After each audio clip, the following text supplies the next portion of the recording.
नमस्कार दोस्तों। RRB NTPC से रिलेटेड एक नोटिस आप सभी को भी देखने को मिल रहा होगा। अगर आपने देखा है तो आपके मन में प्रश्न आ रहा होगा कि ये कितना सच है या ये कुछ ऑफिशियल वेबसाइट पे तो दिखाई नहीं दे रहा है। तो मैं आपको इसकी भी जानकारी दूंगा। अगर आपको इस बारे में अभी तक नहीं जानकारी है तो भी आपके लिए वीडियो बहुत काम का है। तो पहले तो हम बात करेंगे कि ये जो डिपार्टमेंटल नोटिस जारी किया गया है इसका क्या खेल है, जो वैकेंसीज यहां पे दिखाई गई है। अगर आप मेरे पुराने 5-6 महीने के वीडियोस भी देखेंगे और जब सबसे पहले एएलपी की वैकेंसीज निकली थी, कैलेंडर जारी हुआ था, मैं हर बार एक ही शब्द आपसे बार बार कह रहा था कि जुलाई में आपको एनटीपीसी से जुड़ा हुआ डेफिनेटली देखने को मिलने वाला है।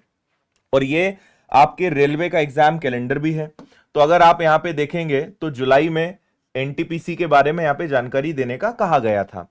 तो अब पहले तो इस नोटिस के बारे में समझते हैं। आपको सबसे पहले बता दूं कि ये किसी भी वेबसाइट पे इसलिए नहीं दिखाई देगा क्योंकि ये अभी पब्लिक के लिए नहीं है, स्टूडेंट्स के लिए नहीं है, ये डिपार्टमेंटल है। एक डिपार्टमेंट से दूसरे डिपार्टमेंट को ये जानकारी भेजी गई है। तो इसमें वो सारी इंटरनल चीजें हैं। और जनरली रेलवे के आप पिछले अगर नोटिस देखोगे तो सब में यही हुआ है कि पहले डिपार्टमेंट से चीजें लीक हो जाती है, बाद में कई बार कहा जाता है कि नहीं वो फेक है, फिर as it is PDF websites पर डलती है। तो ये अभी आप समझिए कि लगभग उसी फेज पर है कि ये डिपार्टमेंट से लीक हुआ है। कुछ दिन बाद आपको ये ऑफिशियल वेबसाइट्स पे भी दिख जाएगा। दो प्रकार के एग्जाम्स इसमें होते हैं, एक अंडर ग्रेजुएट लेवल होता है और एक आपका ग्रेजुएट लेवल होता है। अंडर ग्रेजुएट में 3400 वैकेंसीज हैं, ग्रेजुएट में लगभग 10,000 वैकेंसीज हैं। दोनों को मिला लें तो लगभग 14,000 से ज्यादा वैकेंसीज हैं, जो पिछले साल के कंपैरिजन में आधे से भी कम है। पिछले साल अगर आप देखेंगे तो यही करीबन 10,000 के आसपास था और यही करीबन आपका मान के चलिए कि 20,000 के आसपास, 20,000 से ज्यादा था। यानी 30, 32, 34,000 के आसपास वैकेंसीज थी, जो इस बार जस्ट आधे से भी कम हो गई है। और दोनों ही क्या क्या इसमें पद होते हैं वो आप यहां पे पढ़ सकते हैं। ऑब्वियसली ग्रेजुएट लेवल का ज्यादा क्रेज होता है स्टूडेंट्स में अगर उनका ग्रेजुएशन कंप्लीट है, क्योंकि गुड्स गार्ड हो गया, स्टेशन मास्टर हो गया, टिकट क्लर्क चेक करने वाले जो लोग होते हैं, तो ये सब पोस्ट बहुत अट्रैक्ट करती स्टूडेंट्स को। सैलरी सुविधाएं भी बहुत शानदार इसमें होती है। थोड़ा सा आपको और आगे लेकर चलता हूं। अगर आप इसमें चीजों को देखेंगे तो यहां पर ना प्रॉपर स्टेट वाइज, मतलब जोन वाइज की, सेंट्रल जोन तो बिलासपुर, मुंबई, कितनी कितनी वैकेंसीज हैं, किस किस चीजों की, ये सब आपको दिया हुआ है। इसकी जो पीडीएफ है वो हमने टेलीग्राम चैनल पे डलवा दी है, तो आप वहां से थोड़ा डिटेल में देख लीजिएगा कि कहां पर कितनी वैकेंसीज है। और अभी ऑफिशियल जब आ जाएगा तब हम आपको अच्छे से जानकारी दे ही देंगे, है ना। मैं आपको थोड़ी सी जानकारी दे देता हूं अगर आपको एनटीपीसी के बारे में नहीं पता है कि ये क्या होता है। तो जैसा मैंने कहा कि दो लेवल के एग्जाम्स होते हैं इसके अंतर्गत, और मतलब एक ग्रेजुएट लेवल हो गया, एक अंडर ग्रेजुएट लेवल हो गया, है ना। तो आप अगर इन्हीं दोनों में बात करते हैं तो दोनों के लिए ही सबसे पहले आपका सीबीटी 1 होता है, उसके बाद सीबीटी 2 होता है। दो एग्जाम्स होते हैं, उसके बाद डॉक्यूमेंट वेरिफिकेशन, मेडिकल एग्जामिनेशन होता है। इसमें ये अगर आप देखना चाहें तो ये पिछले साल का है, जिसमें 10,000 वैकेंसीज निकली थी अंडर ग्रेजुएट में। और जूनियर क्लर्क कम टाइपिस्ट हो गया, अकाउंट्स क्लर्क कम टाइपिस्ट हो गया, junior time keeper, train clerk, commercial कम टिकट क्लर्क। लेकिन इस बार आप यहां पे देखेंगे तो इन्होंने अभी जो मेंशन किया है वो केवल ये 4 मेंशन किए हैं, ठीक है। इसके बाद अगर हम सेकंड बात करते हैं जो ग्रेजुएट लेवल है, तो उसमें भी बहुत सारे 8 पोस्ट होते हैं, लेकिन इस बार इन्होंने 8 ना मेंशन करते हुए केवल यहां पर 5 पोस्ट को मेंशन किया हुआ है। और पिछले साल इसमें 24,000 वैकेंसीज थी, जो आप अगर इस साल देख पा रहे होंगे तो इस साल केवल कितनी वैकेंसीज हैं, 10,000 वैकेंसीज हैं। यानी बहुत कम है पिछले साल के कंपैरिजन में, ठीक है। इसके बाद आपको मैं आगे थोड़ी और जानकारी देता हूं। जिन दो फेज की मैं बात कर रहा हूं, अच्छी बात क्या है कि दोनों के लिए आपको सेम सब्जेक्ट्स पढ़ना है, कुछ भी अलग नहीं पढ़ना है। आप देखेंगे तो जो पहला एग्जाम होगा इसके लिए 90 मिनट का समय आपको मिलेगा। इसमें जनरल अवेयरनेस, जिसको हम जीएस कहते हैं, मैथ्स, रीजनिंग, बस ये 3 सेक्शंस होंगे, टोटल 100 क्वेश्चन होंगे। इसके बाद आपका सीबीटी 2 होगा, यानी फेज 2 होगा। इसमें भी आपको कितने मिलने हैं, इसमें भी आपको 90 मिनट का समय मिलना है। जनरल अवेयरनेस, मैथ्स और रीजनिंग, और इसमें टोटल आपके कितने क्वेश्चंस होंगे, 120 क्वेश्चन होंगे। समय दोनों में सेम रहेगा, लेकिन फर्स्ट फेज में 100 क्वेश्चन, सेकंड फेज में आपके 120 क्वेश्चंस रहेंगे। सब्जेक्ट्स वही है, मतलब आपको पढ़ना सब है। मैथ्स, रीजनिंग तो हो ही गया, जीएस यानी history, geography, polity, science, current affairs, static GK, ये सब आपको पढ़ना पड़ेगा।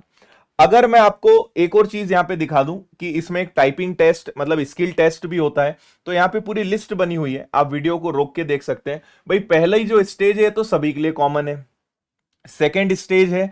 अब इसमें पूरा खेल है, क्योंकि अलग अलग लेवल है, तो हर लेवल का सीबीटी 2 अलग होता है।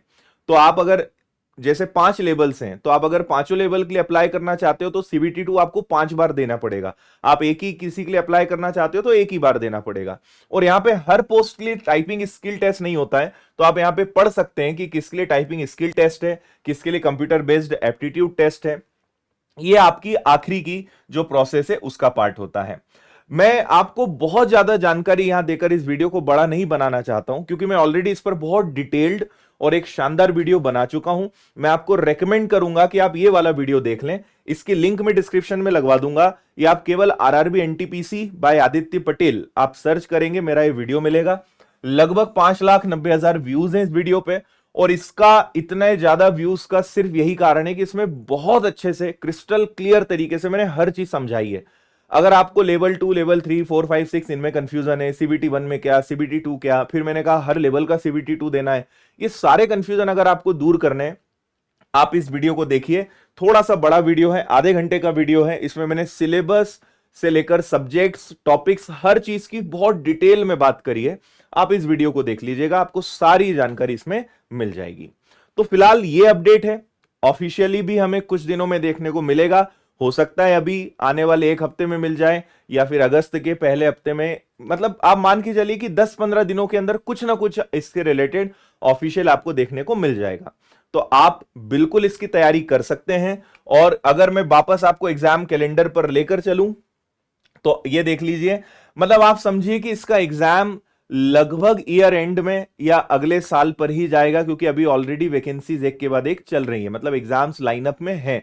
तो समय भी आपको पर्याप्त मिलेगा। और अगर आपने ग्रुप डी या फिर पहले से ही आप एलपी या इनकी तैयारी कर रहे हो, तो सब्जेक्ट्स वही है, मैथ्स, रीजनिंग, जीएस, साइंस, यही रेलवे में हमेशा पूछे जाते हैं। तो अलग से भी आपको कुछ नहीं पढ़ना है। तो यही सब के साथ आप तैयारी करें। और इसके अलावा भी अगर आप चाहते हैं तो विनर्स के साथ आप ऑनलाइन और ऑफलाइन जुड़ सकते हैं। ऑनलाइन इसके प्रॉपर आपको कोर्सेज मिल जाएंगे, रेलवे का फाउंडेशन भी ज्वाइन कर सकते हो, क्योंकि अगली बारी ग्रुप डी की है। आप अगर ऑफलाइन पढ़ना चाहते हैं तो इंदौर, मध्य प्रदेश इंदौर में आकर आप ऑफलाइन क्लासेस भी ज्वाइन कर सकते हैं विनर्स के सेंटर पर। ऑनलाइन पढ़ना है तो ऑनलाइन कोर्स भी है विनर्स एप्लीकेशन पर। रेलवे से रिलेटेड अगर आपको बुक्स चाहिए तो वो भी आप ले सकते हैं। तो आपको अगर कोई कोर्स लेना हो तो विनर्स इंस्टीट्यूट ऐप है, किताबें चाहिए हो तो विनर्स पब्लिकेशंस ऐप है, कोई इंफॉर्मेशन चाहिए हो तो आप यहां पे संपर्क कर सकते हैं। ये ऑफलाइन का एड्रेस है हमारा। बाकी आप टेलीग्राम पर जुड़ जाइए, सभी लिंक्स डिस्क्रिप्शन में है, जहां से आप सभी जगह जुड़ सकते हैं। व्हाट्सएप पर मेरे साथ और विनर्स इंस्टीट्यूट के चैनल्स के साथ आप जुड़ सकते हैं, और मेरे साथ आप सारे सोशल मीडिया प्लेटफॉर्म्स पर भी जुड़ सकते हैं। तो यही अपडेट है। अगर कोई कंफ्यूजन है, कोई डाउट है, तो आप मुझे कमेंट करके बताइएगा, अलग से वीडियो बनाकर मैं आपको जानकारी दूंगा। बाकी मैंने जो एक वीडियो आपको बताया है, वो वीडियो अगर आप देख लेंगे तो आपके सारे प्रश्नों का जवाब उसमें आपको मिल जाएगा। सो फिलहाल इतना ही। बहुत बहुत धन्यवाद। जय हिंद।